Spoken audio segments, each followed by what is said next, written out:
Well, one of Canada's wealthiest families is mourning the death of its oldest member. New Brunswick industrialist and billionaire James K. Irving died yesterday at 96 years old. He was the last remaining son of the family's patriarch, Kenneth Irving.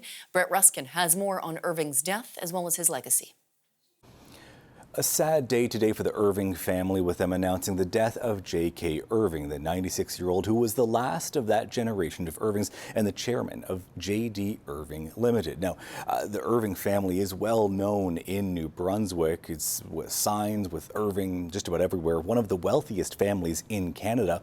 And it all started back in the early 1900s with a single sawmill. And as we continue down that pathway, down that industry or sector, now the Irving's own companies that not only own the sawmill, but also the trees themselves, the trucks that transport those trees, the fuel that move and power those trucks, the processing plants that turn those trees into pulp and paper, and even the newspapers that use that paper to be printed on. Those are some of the companies and some of the sectors that Irving has developed and expanded into, far even more than that. But in the last number of decades, three brothers, so one of them being J.K. Irving, split up the company. They each took different parts of the empire in different companies themselves. So J.K. Irving was left with the forestry sector, with agriculture, with energy, as well as with shipbuilding.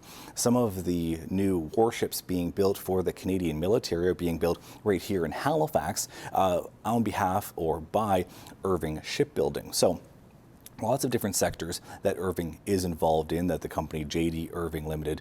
has been involved in. So again, this is the sad death of this latest generation, of the oldest generation of the Irvings in this family business. So response has already been coming in over the last little while. We heard from Premier Blaine Higgs, the Premier of New Brunswick, saying J.K. leaves an enduring legacy which will live on through the lives of his loved ones and his company's employees across New Brunswick, Canada, and internationally. We also heard from the former mayor of St. John, Don Darling, saying that few words can capture the immense contribution his family has made.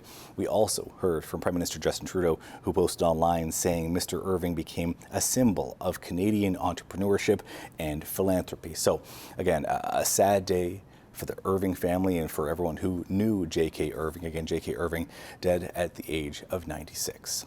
Brett Ruskin, CBC News, Halifax.